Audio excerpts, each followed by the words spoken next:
Balouba ont perdu beaucoup de leur peuple.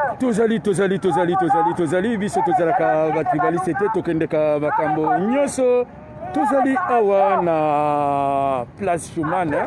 Place Schumann elingi koloba manifestation balobi bino bolingi kaka makambo ya Ngoyi Kasanji babomi batu biso tozalaka partout Pour tuer les Balouba du Kassai.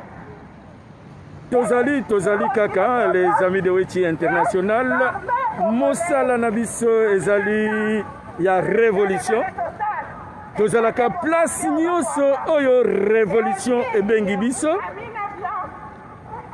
ezala ya mabe ya malamu biso révolution tozali awa ndenge bino moko bozomona toza na Union européenne ndenge toyebisaka bino Belgique eza capitale ya Europe tozali na siège ya capitale ya Europe Belgique eza capitale bomoni wana Union européenne awa danse na danse ndenge bozomona yango bandeko na biso ba militant baye balobi non stop au génocide des Kassayens bino bozaka kuna na makambo ya Ngoyi Kasanji ya mwana na ye afingaki mama présidente olie boya awa batu bazokufa na Kasai bana bazokufa cotisation ata moko te bozosala kaka kovanda awa bandeko na biso bazokufa na Kasai bino bozovanda kaka Ngoyi Kasanji balongoli ye na ndako nde masolo oyo boyebi eza bien te. Il faut dénoncer toboyi tribalisme. Yango biso ba les amis de Weti, tozalaka place nyonso révolution e bengi biso. Tozali awa na Kamwina Sampu. Oh, ndenge nini? Non, bien les amis de Weti, très bien. Pas tellement. Pona nini ozali awa lelo? Bon, nga nazali awa na ye pona ko manifester surtout ndenge ya assassinat ndenge baassasinaki badejimo na bakongo yango nde toye awa na Schumann na parlement européen mpona tokotisa memo mpona massacre ya badejimo oyo baassasinaki batumbi bango na base na bakongo yango nde tozali komanifeste bomoni bapolisier baza wana toza na Schumann na communauté européenne après je crois que après manifestation selon police ne bapesi biso temps tokokotisa memo tokokota na kati je crois tokozala nayo ndenge tokopesa memo na bakonzi ya Union européenne mpo basaisir dossier. Merci beaucoup tozokende kaka tomoni mama aye oyo kosala nini mama? En tout cas naye mpona kodénoncer la haine contre les Balouba du Congo. C'est aussi les tribus comme toute autre tribu. Ils ne méritent pas la haine. Or, c'est le peuple qui est au milieu du pays. Le vrai Congolais, ce sont les Balouba. Alors, pourquoi la haine contre les Balouba? Or, le Balouba milite pour le changement dans notre pays. Au contraire, ils devraient nous soutenir pour que le vrai changement puisse se faire dans notre pays et que notre pays puisse se développer. On doit s'unir, se tenir la main dans la main pour que notre pays puisse aller en avant. Mais Bilonde besoin de pouvoir. On a le pouvoir, mais il disait que le Balouba ne peut pas prendre le pouvoir. Maintenant, le besoin de pouvoir pour manifester les choses. Oui. Au lieu, il faut que Kangabatuana Bobeti Bango ba Fimbo, le col à l'Opolde Makambo ici là. Non, nous ne sommes pas pour la dictature. Nous sommes pour la démocratie et l'état de droit. C'est pourquoi nous demandons cet état de droit là de faire justice à nos deux jumeaux qu'on a tués. Et que justice soit faite. Parce qu'on ne peut pas tuer quelqu'un parce qu'il appartient à la tribu Luba. Merci beaucoup maman, merci beaucoup maman. Mais batu bana na biso bazo kufa na Kasai yo bauta ki Angola. Pona nini tozo sala cotisation te. Na lobi ba Luba te. pona nini biso ba congolais tozo sala cotisation te bana na biso bazo kufa. Mais c'est ce qu'on dit, on ne veut pas la discrimination, même ceux qui sont morts là au Kivu là-bas, les Touri, tout ça. Oui, na bana. Ce sont des choses qu'on non, na lobby biso oyo toza na poto eza pona nini tozo sala cotisation te po ya kosunga bana nyonso. Mais vous savez c'est quoi? Nous qui sommes ici en Europe, on a déjà la charge de nos familles déjà qui nous dépasse. On a des orphelins qu'on prend en charge, on a des veuves, on a des enfants qu'on paye pour le Minerval, on a tout ça. Mais comment encore cotiser pour tout le pays? Ce n'est pas aussi facile. La charge va nous dépasser, mais c'est pourquoi nous militons pour que... Mais il faut tous appeler maman. Merci beaucoup. Maman, na beaucoup c'est oyo sala nini? Nasema Kiswahili. Kiswahili unasema nini mama? Unashangaa kwa mambo yako yanafanyika mwinchi yetu. Sisi wote tuko Wakongole. Baluba wanapata ba étranger. Juu ya nini? Misikitiko sana. Bila yake tuko batoto ba mama moya baba moya. Mambo ya tribalisme ni mambo ya kuua mkini. Nafaa tunacha ile mambo ya tribalisme. Hiyo naua inchi. Tuungane tujenge mkini yetu. Asante. Asante sana mama. Oh, mon ami, pourquoi êtes-vous aujourd'hui ici? Comme l'ont dit toutes nos mamans ici, il y a des situations insupportables dans notre pays. On ne peut pas viser un peuple parce qu'il est Luba. Nous sommes un État, mais nous ne sommes pas encore une nation tant qu'on considère les autres comme faisant partie de telle tribu et telle tribu. Il ne faut pas oublier que la notion de nation, c'est plus important que tous les discours qu'on entend partout. Aujourd'hui, nous dénonçons les massacres, le génocide sur le peuple Luba, comme il y en a sur d'autres peuples aussi dans le monde entier. Et il est temps qu'on se lève et qu'on s'unisse. Nous sommes dans un petit pays où on dit l'union fait la force. Pourquoi ça ne marche pas chez nous? Il est temps que ça marche. Qu'on comprenne que nous sommes une nation et qu'on inculque ça à nos enfants, d'où qu'ils viennent. Merci beaucoup. Ndenge Zalika Kabozomona, les amis de Wechi International, biso tozalaka place nyonso oyo révolution ebengi biso. Révolution ya bande konanga nyonso ya Congo partout bakozala, ngai Cyprien Wechi na kozala. Nako sala reportage. Mais eloko moko oyo ngai ezosala ngai pasi tozali awa na poto bana bazo souffrir na Goma na Kananga na Chikapa mai eza te na Kinshasa tozosala eloko moko te toyebi kaka makambo yango ikasanji balongoli ye na ndako na mwasi na ye na mama Denise l'heure ya koya na manifestation bazoya te bon tokosala ndenge nini Tozali, oui, papa.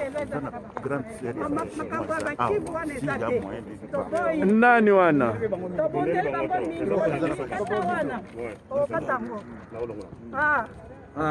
Zela nano tozo sala révolution. Biso tozalaka place révolution ezalaka. Ndenge bozomona. Ba papa bazali, ba mama, ba tubaza ebele te. Batu nyonso kaka na Facebook makambo yango ikasa nji na mama Denise Christelle Afingi mutu akufi. Eza pona nini mama ozali awa lelo? Pona pasi ya robota. Pona pasi ya robota komona ba mapasa wana bandera babomi bango ezosala motema pasi. Bazali bana ata bayibaki ata babomaki ifale kosambisa bango ne fallait pas babo. Mais pasi ya kobota biso bato toboti ozomona ndenga mama ya bana wana azolela ozomona lokola eza na zoto na ngai wana na telemi na ye soki toza bakongole tobenga bakongole nyonso tozala boyokani tozala liboke moko mais biso moko soki tozoboma na sikoyo eza bien te ezaka mpona pasi ya kobota papa balifale baboma ata moko batika moko okobomela moto bana mibale ezali pasi. Tokosala ndenge nini mama tokosala ndenge nini po bomoko ezonga lokola tozalaki kala? Moi je pense que comme Bomoko c'est juste le fait que le président que nous avons aujourd'hui élu, il a dit que c'est un pays de droit, c'est un état de droit. C'est-à-dire qu'il y a eu crime eh ben, il faut que ce crime-là soit comment dirais-je, soit sanctionné par la loi. Par la loi. C'est tout, que ce soit au Congo, que ce soit au Mungala, que ce soit qui que ce soit, j'aurais fait la même chose. Et en plus de ça, je suis une mère. Et voir ces deux enfants partir le même jour. Donc moi c'est juste que ça soit sanctionné. Est-ce que bozomona te que epai na biso pe ba état de droit na ba maman na biso ba ebité il fallait ba la kisabiso ba état de droit boyeli biso kaka ba démocratie lokola awa ba maman pe batanga te bomoni ke amwa embrouillement eza wana na biso babana kokolisa biso na bafimbo. Est-ce que le système est fimbo wana po Congolais yo kaka lisusu te mama omoni ndeye nini? Le système est fimbo wana eza ba era kala. Maintenant on est dans le mode nouveau si je peux dire ça. Il suffit d'expliquer, bien expliquer et ma maman ne peut pas comprendre. Ah ouais, tu veux comprendre, mais na Congo tu veux comprendre te. Na Congo pe parce que l'explication est zatée. Bazozwa président yango eza politique mama oyo eza vrai politique oyo pe nde vrai politique oyo nde vrai politique oyo eza vrai politique toboyi politique lelo tozala makambo ya génocide kasi eza génocide kasi génocide akabakasa eza politique non eza crime crime wana eutaki wapi donc crime tribaliste euti puisque jalousie ya bato mosusu parce que baluba bazwi bapouvoir baluba baza na baintellectuel ebele ekomi jalousie bazozwa bapose ebele ekomi jalousie il faut éduquer bato ngai nayebi makambo nyonso ndenge tozokende il faut toloba totika hypocrisie. Pourquoi jalousie eza na baluba? La pauvreté. Mais non, il y a jalousie et la pauvreté. L'école, c'est pour tout le monde. C'est tout le monde. Pourquoi ils n'ont pas été à l'école comme les baluba? Le problème n'est pas celui-là. Le problème, c'est-à-dire, maman... Tribaliste, jalousie tribaliste. Mais jalousie est outil. Wapi. Les biso to baneko kola jalousie ezalaki te parce que mutu nyonso baneko lia. Non, problème eza wana eza kaka makambo koloba te puisque basusu bazolia te. Bato oyo baliaka bavimbaka mabumu. Be wana bazotinda bana na bango bandeko na bango. Tribalisme ebandi na période nini? Tribalisme ebandi déjà haine contre Bakasaya depuis 1960. D'ailleurs, Tolobi, ils ont quand même ciblé Bakasaya. Puisque ils ont makambo collé à terre, puisque ils ont 60, ils ont pour le moment, Balouba est-ce que Bazaraki n'a pouvoir? Bazaraki n'a pouvoir. Babana comme Babango depuis longtemps. Deke bazana mbongo bana oyo bakendeki na nzamba bakendeki koluka biloko na nzamba o bateka te mais bazaba no beske bazaki na mbongo leo bobo mbango na bazaki na biro bazosala biso to yebi balu bate biso to yebi ke to zaba kongo yango toye awa yango ngai moko na ye awa kosala reportage parce que na yebi ke eza congolais maintenant il faut toyeba mabe uti wapi tokosilisa mabe ndenge nini bongo te nayebi tozali mpe na grande sere ya bajimo toza mpe na grande sere ya bajimo azali awa il faut toyeba mabe uti wapi tokosilisa mabe wana ndenge nini toza na grande sere ya bajimo mama Mbote. Oui papa Mbote. Kombo na nani? Kombo na nga Rose. Bajimo bakufaki ndenge nini? Papa, les jumeaux, bon, lingala na yebe mingi. Même français, il faut, même swahili. Donc moi, les jumeaux sont décédés, ils ont été tués et brûlés vifs dans ces villages-là, je ne sais pas, de Kinzambouette ou Kinzambouette là. Donc c'est uniquement par jalousie parce que ces enfants-là ont fait trois jours dans ces villages-là. Comme par hasard, il devient les... Quelle était la cause, le motif principal? Une haine. Il n'y a pas une cause, c'est la haine vraiment. La haine de leur appartenance, c'est la haine vraiment. La haine de ce qu'ils étaient, la haine de là où ils venaient, la haine de leur origine ethnique, il n'y a pas autre chose. c'est ça. Les Ils jumeaux sont ont été kassaïens. sont kassaïens, c'est ça. Parce que j'avais suivi, on avait dit que ce n'était pas une question de tribalisme, Non, c'était c'est autre bon, chose. C'est faux, c'est tribaliste. C'est faux parce que quand on voit les témoignages, tous les témoignages même du village, on voit très bien qu'il y avait vraiment cette volonté de tuer, de faire mal. On avait vraiment, c'est quelque chose, ce n'est même pas, non, ça c'est la manière dont s'est passé les témoignages, c'est vraiment la volonté de C'était tuer. tout le village ou bien La une plupart du minorité village, ou la non, majorité? La majorité quand même. Qu'est-ce qu'ils ont fait de spécial C'est eux pour qui qu'ils commencent. méritent ces châtiments? Ils n'ont rien fait. La haine, ils n'ont rien fait. Ils n'ont rien fait. Juste un malentendu parce qu'avec un moto-taxi là, Ouais. un malentendu, ce monsieur est allé. Les accusants on les a dépouillés, on les a volé la moto. En allant, l'accusant, les personnes, je ne sais pas, OPJ comme on les appelle là-bas, il a dit à ce monsieur, allez faire ce que vous voulez faire avec eux, moi je ne bouge pas. Et ce monsieur, il est allé maintenant chercher tout le monde, d'autres motocyclistes et d'autres personnes du village. Et puis ils ont dit que ce sont des balouba et puis ils sont venus ici pour commencer à nous importuner. C'est comme ça, et ils étaient en train de marcher parce que le mototaxi leur a laissé à pied et ils ont continué à marcher à pied. Et d'un coup, comme ça, ils ont vu seulement un groupe de plusieurs personnes arriver, commencer à les attaquer. Jusqu'à ce que la mort se suive, suivi de pneus, on a mis des pneus, on les a brûlés. Donc, Et maintenant, quel est le programme de Matanga au Congo et au niveau de la justice? au niveau de la justice, on est en train d'arrêter pas mal de gens.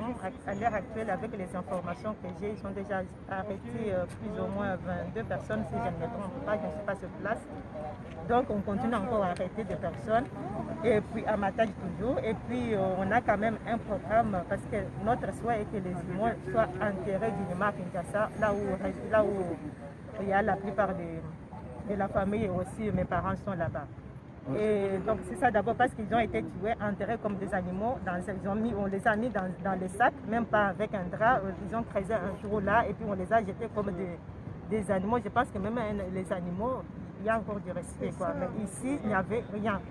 Et quand on voit les images, on voit très bien que c'était comme une fête, quoi. Il y a les spectateurs, il y a les gens qui jubilaient, il y a les gens qui rigolaient pendant que mes frères étaient vraiment en train de souffrir, demandaient même des pardons. C'est vraiment inacceptable. C'est inacceptable. C'est inacceptable. Et en plus, ça s'est passé à 900 mètres des postes de police. Et ces gens-là, on les a appelés, ne sont pas bougés pour venir intervenir. Expliquez-moi, on peut dire que c'est quoi ça? C'était vraiment la volonté de tuer la police. Quel est son rôle? La police, quel est le rôle d'un policier? C'est de laisser les personnes dans les mains des individus en train d'être léchés comme des criminels. Et ces policiers sont-ils arrêtés ou ils sont... La procédure fait son cours, je n'ai pas beaucoup de détails. Nous, on a sur ça. confiance à la justice. Donc pour le moment, nous demandons d'abord, notre souhait, c'est que la justice soit faite. Oui. Nous ne voulons pas, moi, d'après ce que je suis en train, ce que ma famille est en train de subir, je ne souhaite à personne ça. Je ne souhaite à personne et je ne veux pas qu'une autre personne se retrouve ça. Moi, ce que je veux, c'est la justice. Ce que notre famille veut, ce que mes parents veulent, c'est la justice. Je veux vraiment que la justice soit faite, que les auteurs là, des crimes, peut-être ça peut peut-être montrer l'exemple pour que d'autres personnes ne puissent pas se retrouver dans cette situation. Parce que ça a trop duré, on a trop tué les Kassaïens, les Balouba, c'est assez. C'est assez. Et au niveau de la Belgique, de l'Europe, comment les Matanga est-il organisé? Ici, avec le confinement, les gens venaient quand même régulièrement pour nous voir. Oui, avec le confinement, j'avais complètement oublié. Ce n'est pas évident d'organiser parce qu'il faut au maximum 5 personnes. Ce n'est pas évident d'organiser les deuils correctement ici en Belgique. Et pour terminer, un petit message. Pour terminer, un petit message, je pense que j'ai un petit message vraiment qui me tient à cœur. Moi, je vais quand même lancer ce message d'abord, pas aux autorités congolaises. Je lance quand même d'abord, en tant que chrétien, je lance un message au pape François. Parce que quand on nomme les hommes de Dieu au Congo, il faut nommer les hommes de Dieu qui rassemblent, qui prêchent de l'amour, pas les hommes de Dieu qui sont là pour leur pouvoir, pour s'enrichir, pour caser leur famille et qui prêchent la haine. Parce que si les hommes de Dieu prêchent la haine, le Congo un jour sera toujours dans cette carnage où on est en train de tuer les Baluba comme si on est devenu les marchepieds des... Non, on est en train de tuer tous les Congolais, hein, parce qu'à l'Est, à Bunia, c'est partout on est tué. C'est partout on est tué, mais la situation, ce n'est pas la situation de l'Est et comme les massacres de Kasaïa, c'est pas la même situation. Parce qu'à l'Est, il y a quand même une dimension politique qui intervient. Il y a quand même aussi les personnes sur place, les enfants de l'Est, qui sont des mèches avec des assassins. Mais par contre, ici, c'est une haine envers Kasaïa, une haine envers un ethnie. C'est ça qui est... Mais il y a aussi les enfants au Kasaï qui étaient en Angola, qui sont revenus. Et ils meurent hein, comme des mouches. Hein. C'est la même chose, c'est tout le monde. Mais ils ne sont pas tués. Ça, c'est un meurtre. Ça, c'est autre chose. Ça n'a rien, à mon avis, ça n'a rien à voir. Il faut qu'on lutte contre la guerre tribale, contre le tribalisme, contre les tueries. Et contre cette volonté vraiment de détruire. Et puis parce que j'ai l'impression qu'ils veulent vraiment nous rendre complexés de voir ces gens-là. Mais nous, on n'est pas un peuple qui tue les autres. Au Kasaï, il y a tout le monde. Mais il n'y a jamais eu quelqu'un qui a été tué parce qu'il vient de telle ou telle province. Donc nous voulons vraiment que chaque Congolais, chaque Kassaïen soit à l'aise dans son propre pays. Parce qu'on ne peut pas commencer à se cacher comme si on n'est pas des personnes, on est des sous-hommes. Non, ça a trop duré, il faut que ça s'arrête. Au niveau, je ne sais pas, au niveau du concours des politiciens ou quoi, il faut à un moment qu'ils puissent peut-être prendre la loi, qu'ils puissent mettre la rigueur, qu'ils puissent punir pour que cette histoire puisse sécher, puisse prendre fin. Moi, je crois que c'est au niveau de la loi où il faut prendre des lois, il faut prendre des mesures au niveau... C'est à ce niveau-là. Hein. Je pense que c'est à ce niveau-là. Et la pauvreté aussi, ça vient aggraver. Hein. La pauvreté pour tout le monde. Je suis d'accord, la pauvreté pour tout le monde. Pour tout le monde. Même dans nos familles, on a des problèmes maintenant. Hein. Nous qui vivons ici en Europe. Tu as même des problèmes avec tes frères et sœurs. La jalousie dans la même famille. Et qu'est-ce que nous devons faire pour éliminer ça? C'est ça l'objectif de mon reportage. On a eu le message à la télé. La haine dans la même famille. Une sœur, une grande sœur et une petite sœur qui ne sont pas des Kassaïens. Non. La jalousie. Et en plus de ça, il faut condamner. C'est pourquoi on est là. On condamne. Maintenant, qu'est-ce que nous devons faire pour éliminer ça? La jalousie entre frères et sœurs. Entre frères et frères, sœurs et sœurs. Il faut que ça soit condamnable.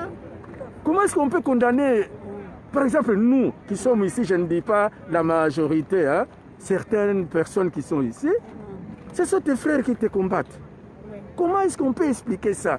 Donc, comment qui n'a niveau na ndenge nini mama? Je pense que... Yaya na leki. Leki, akomi koyoke là, yaya na ye, tata moko, maman moko zoua. Comment expliquer ça?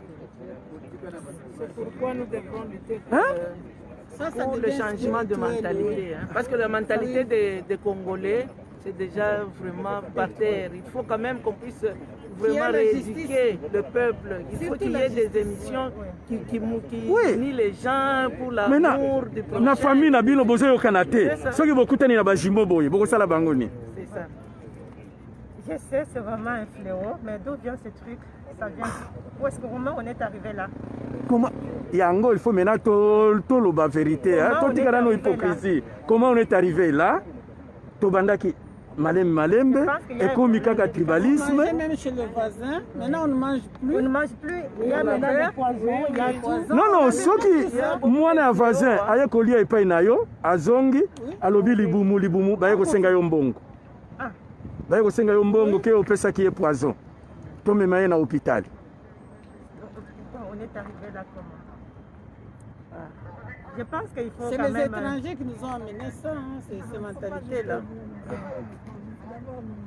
C'est l'éducation et la souffrance. Voilà. Moi, je dirais, avec la situation actuelle qu'on a, où les gens, les enfants ou les personnes qui terminent leurs études, ils se retrouvent sans emploi, où les politiques ne font que s'enrichir. Et ce qui fait qu'il y a de la jalousie. Et le problème ici, nous sommes venus ici pour dire stop. Moi, depuis que j'étais toute petite, j'ai toujours eu à entendre Maman Moka Moulouba, Baswana Kina Congolais. On doit arrêter ça.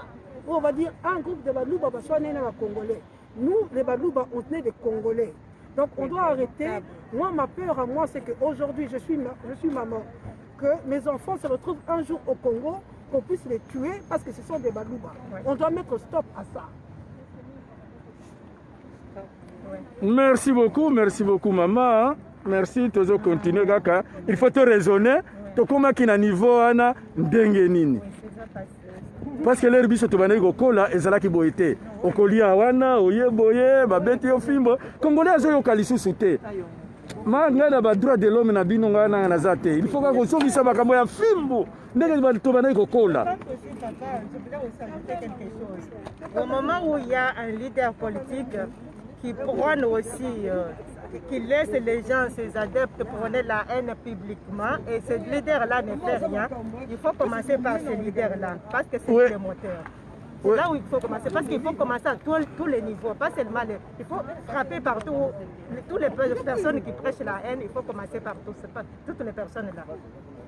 Merci beaucoup maman. Il faut une dose de dictature. Wakwa ngubama abali. Unaona para wewe leo kama si bantu ba activiste tusimame nani atasimama. Ngana zalaka place nyonso révolution ebengaka ngai. Voilà, donc toloba lingala. Toloba na biso na lingala sino baga koloba lisusu ya omoni bakomi koloba Swahili. Uti kuna. Bayebaka te on dirait lingala nde dominer nyonso. Toza na lingala, toza na Kikongo, toza na Chiluba. Toutes les 4 langues sont toutes les 4 langues s'exprimer dans n'importe quelle langue. Il n'y a pas de discrimination. D'ailleurs, un bon Congolais doit être celui qui s'exprime au moins, pour moi, au moins dans 3 langues nationales. Parce qu'on ne peut pas exiger les 4. Mais qu'on fasse un effort. Parce que ça va diminuer aussi la haine. Si chacun entend ou comprend ce que l'autre exprime, ça va en tout cas donner beaucoup de courage d'aller dans la contrée de l'autre, le connaître suffisamment et l'aimer, l'approcher. Ça aussi, ça doit être un d'éléments qu'on peut encourager. Mais maintenant, la haine qui est en train de ronger notre pays, il faut une haine générale. Qu'on puisse être sévère. Parce que ce sont souvent les personnes qui ont un pouvoir qui vulgarisent la haine et ils sont suivis. Et suivis aveuglément par la population parce qu'ils ne raisonnent pas, ils ne raisonnent qu'à l'échelle de cette personne-là. Alors, il faut punir surtout les responsables politiques ou les responsables religieux qui sont en train de s'aimer la haine dans la population. Comme ça sera un bon exemple. C'est ainsi que nous sommes ici pour réclamer que la justice soit faite, pour encourager notre cousine qui a souffert, qui est avec nous ici, une manière de aussi de faire notre deuil, parce que vous avez posé la question tout à l'heure, comment s'organise le deuil, on ne sait pas le faire avec les conditions que nous avons ici. Voilà notre manière aussi de nous réunir et faire notre deuil ici en Belgique. Quand le temps va venir, s'il y a des ouvertures et qu'il y a un programme d'enterrement, on va s'organiser aussi pour être présent sur place. Voilà. Maman, yo lobini. Kaka ndenge omoni papa, totelemi awa pona makambo ya Congo. Salaboye, ok. Donc totelemi awa pona makambo ya haine tribal. Tolingi lisusu komona makambo ya kobenga boma muluba tika nyoka. Nde oyo toya na Commission européenne po ekomana na agenda. Po tokende tosenga nani génocide ya bakasaya pe na réparation. Puisque ce n'est pas normal, babanda koboma kaka bakasaya. Ngai naza muluba, na telema pona bandeko ya biso ya Kivu. Na sala ba marche, ba manif, babuka tina genou. Pona bandeko ya biso ya Kivu. Tolingi tomona pe bandeko na biso ya ba région mosusu, baya pe basunga biso na problème ya génocide ya bakasaya. Puisque makambo ya génocide ya bakasaya ebandi lelo te. Ebandi na 1960, papa, pesanga un peu ba photo wana. Pesanga un peu ba photo nyonso wana. Donc makambo ya génocide ya bakasaya ebandi déjà na 1960. Ba politicien ya kala. Hein? babandaki kosenga po haine ezala. Tala yo moko wechi. Zela nano mama zela nano. Zela nano tobongisa bibundeli.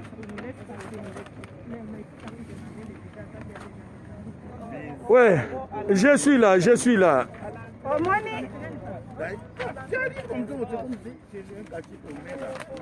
Omoni yo moko. Oya za Mobutu Sese Seko. Mobutu Sese Seko na mane 90. Hein? Na ba un tribal na ye.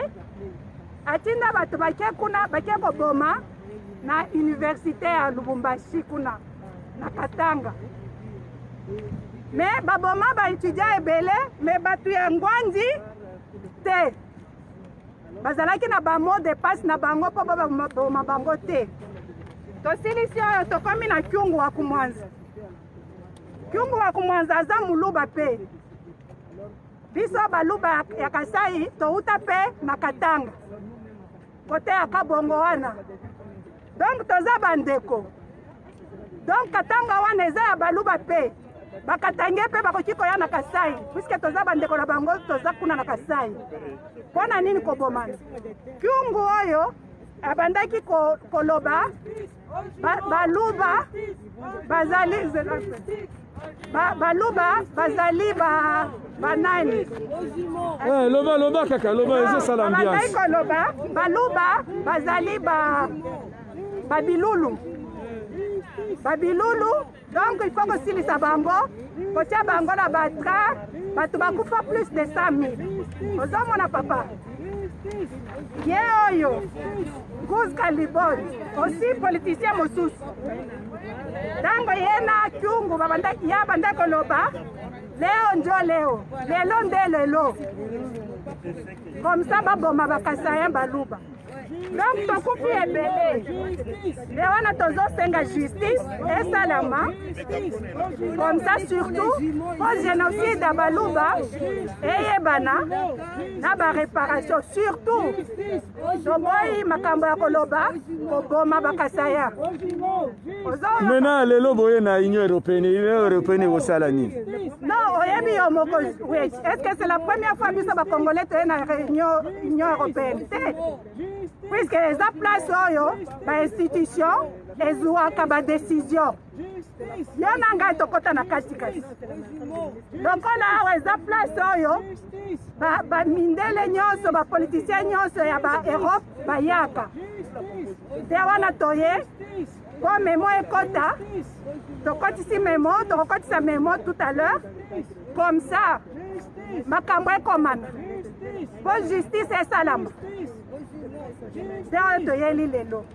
Surtout toboyi makambo soki toyoki mutu boma muluba tika nyoka ou bien asali video ya haine contre baluba tokokanga ye tokomema ye na justice. Ozomona ke eza problème ya éducation, il faut ndeko éduquer congolais nyonso. Congolais éducation eza lisusu te, haine ekoti partout, même na ba famille, même na ba église, haine. Il ne faut pas gouvernement salana nos programmes. Il y a éducation.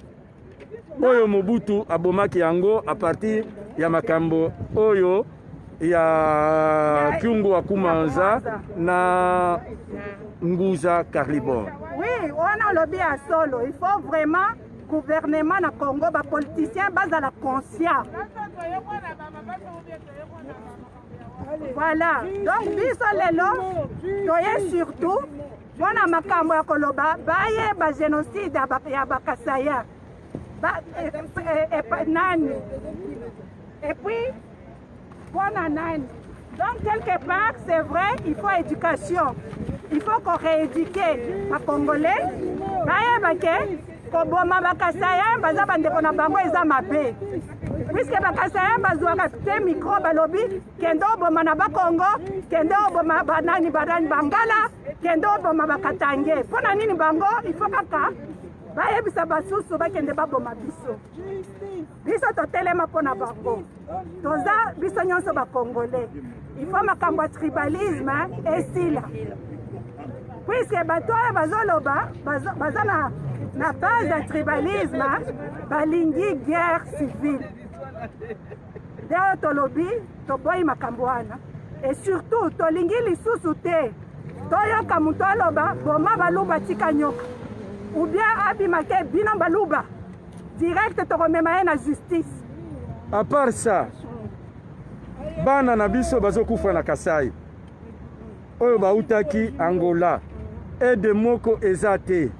Est-ce que tokoki kosala manifestation pe gouvernement aide bango parce que bazolala libanda bana bazolia te bana bakomi na korshokor?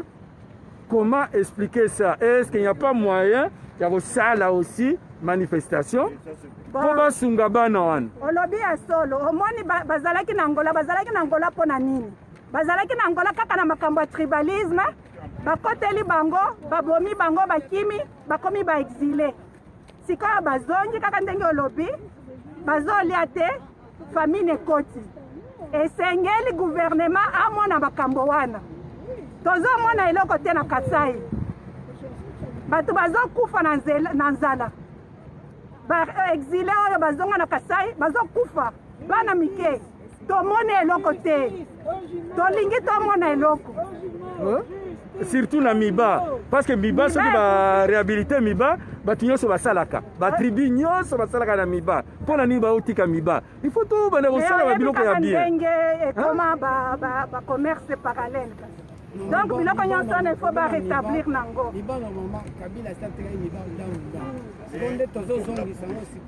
Nous sommes là pour les jumeaux. On est là pour les jumeaux, on est là pour les jumeaux. Ndengezali. Aujourd'hui, on a la makambo justice aux jumeaux, justice aux jumeaux. Donc, biso tondimite bana na biso ya kitoko boye. Bana na biso ba courageux. Bakomi na bakongo, bakie babomi bango. Batumbi bango, bakundi bango. Et ça la makate. Donc tosenye na président, na gouvernement kuna, bakende noki, bazwa bango, bamema bango na Katanga, ou bien bamema bango, non, bamema bango na Kinshasa, ou bien na Mbujimayi. Merci. C'est ce qui est important. Alim, tu peux parler Congo Lango, on est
Maman, l'exabiso un peu aussi ya bala na biso ya Katanga na babomi baza ba jeune aussi babomi sikoyo. Ah oui, ya babomi bango na Katanga. Oui, on a besoin de bien comme ça pour finir. Bon, justice. Justice aussi à nos enfants qu'on a tués au Katanga. Ils sont ici, ils sont tués en 2020. J'étais dans l'eau. Ils les ont tués. Ils ont trouvé des yeux, tout ça, les atrocités, ils les ont tués, ils les ont jetés dans l'eau. Donc justice à tous nos jeunes qu'on kidnappe partout. Justice. Justice. Justice. Justice. Justice. Justice. Justice. Justice. Justice. Justice. Nenda ku reportage nyingine.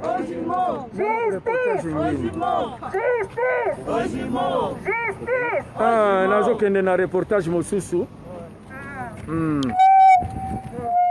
Tosilisi les amis de Wechi tozalaka place nyonso révolution ebengaka biso toboyi tribalisme mutu abomaki bajimo na biso bana na biso bakoko na biso il faut bakanga bango et puis mpo na ngai faci zongisa kaka shikoti bakongole bazoyoka te bayokaka pe te beta bango bafimbo bakorespecte yo biso tokola na bafimbo ndenge nayebisaka bino tata na ngai na mama na ngai babandaki kobeta ngai bafimbo nde naza discipline boye kongole azoyoka lisusu te beta bango bafimbo fimbo tiki bango baboma bango parceke soki ezali bango baza mibale mais soki bango soki bayibaki balakisa biso moto sino te baboma meme oyibi moto yo koboma mutu mpo ya moto mpo na bango justice asala mosala mpo na biso oyo bakongole faci zongisa kaka shikote peine de mort et rien, chicote kaka. Neti oyo afingaki mama Denise ozuye chicote. O mosusu chicote. Wechi chicote. Chicote nde toyo kaka. C'est tout.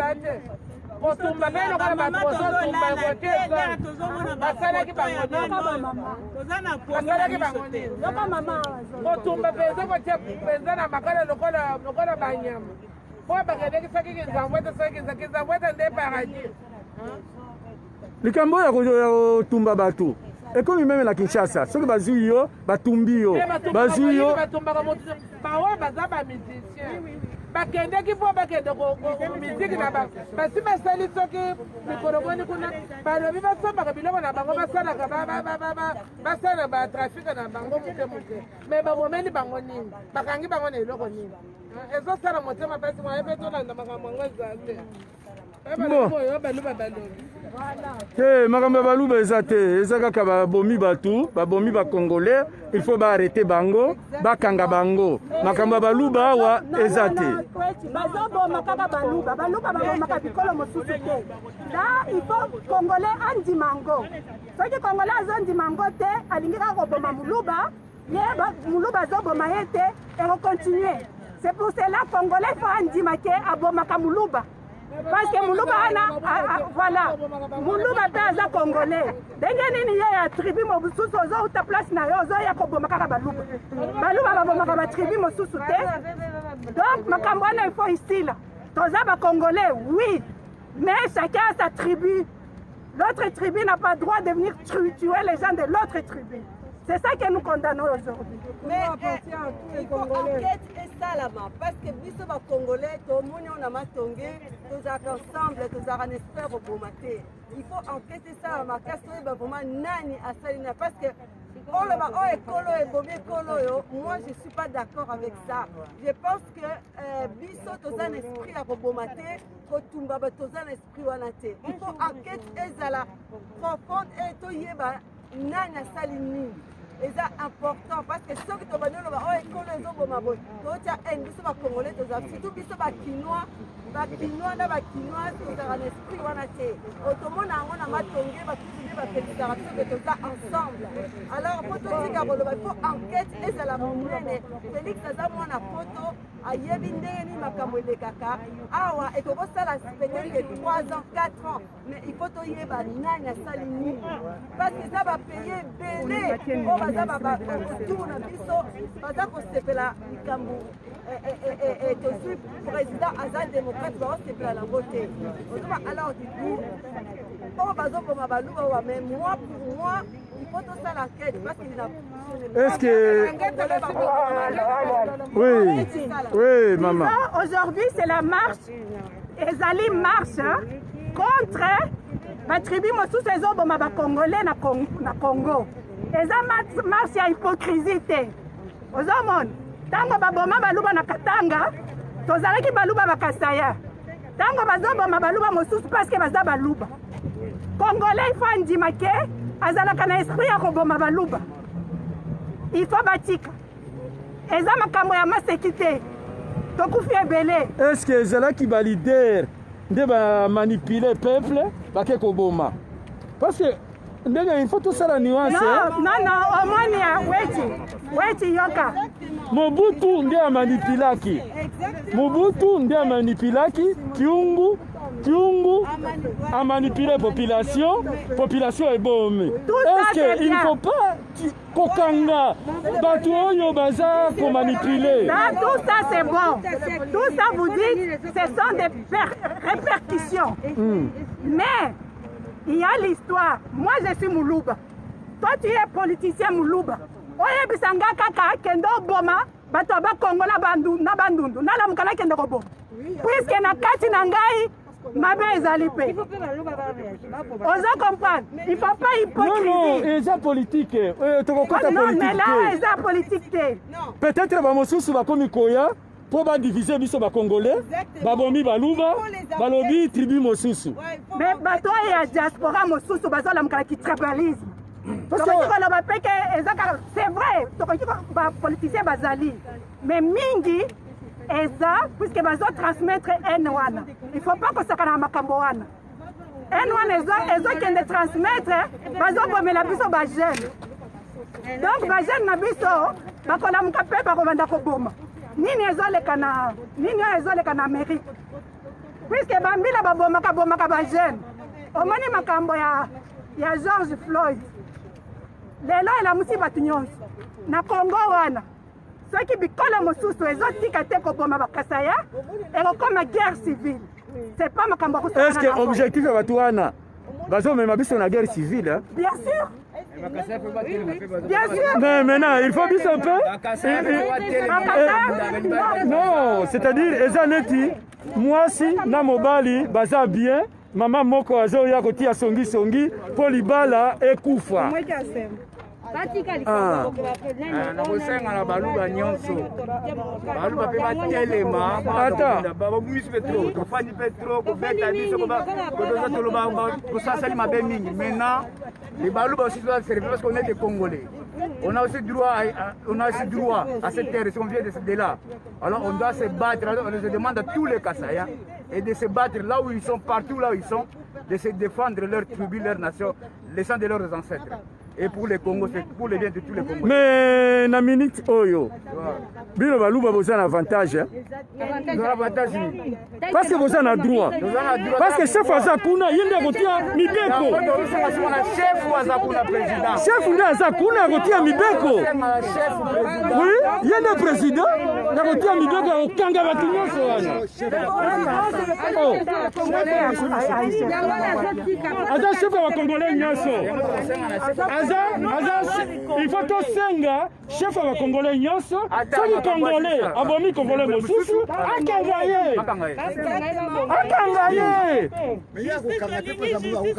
azwi ordre atindi mutu neti papa azalaka na ndako yo le kulutu soki asali mabe obeti ye il peut donner l'ordre.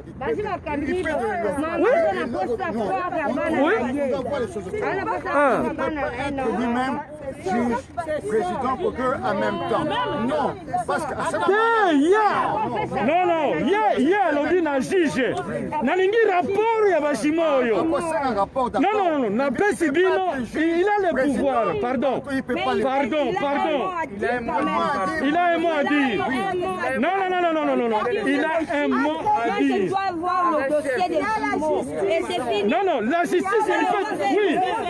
Laissez la justice faire son travail. travail, d'accord. Mais il peut demander au juge, dans 6 mois, je dois avoir les rapports. Ou bien dans 1 mois, je dois avoir les rapports.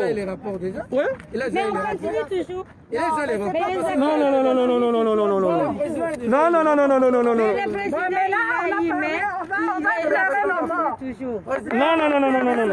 Non, moi je ne suis pas d'accord que Bazo Mone la Balouba.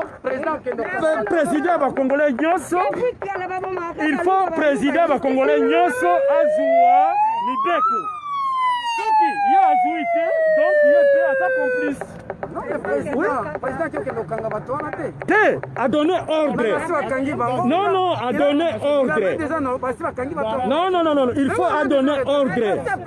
Parce que le Congo, tu es dit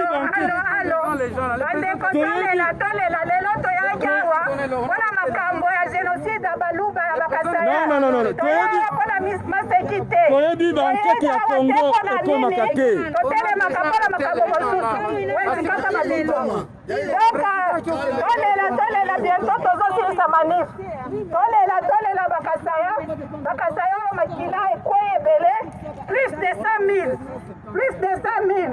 génocide ezoleka na Congo wana entre bakongolais cible bakasaya ngai nazokende na commune nakokende commune na reportage papa wetu tutasumbulia ndege ezalaka kaka justice pour les jumeaux. Justice pour les jumeaux. Justice pour les jumeaux. Tokomi na suka ya émission na biso eloko moko tozosenga justice pour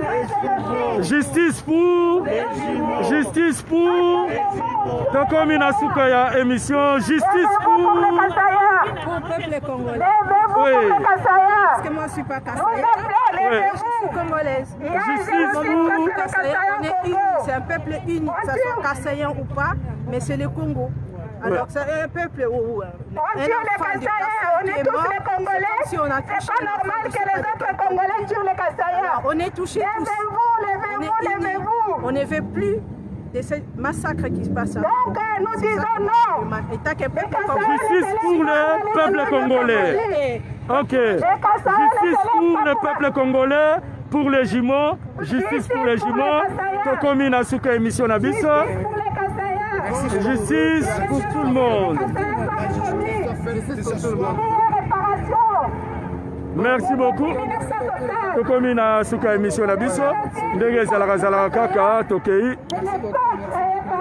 maintenant na révolution tokei na place mosusu tokei na commune d'Ixelles kuna ba décision bazozwa ya confinement. Après awa tokei na commune d'Ixelles. Et puis après wana tokozala na problème ya double nationalité. Biso ba les amis de Weti tozolemba te tobandeli mosala na biso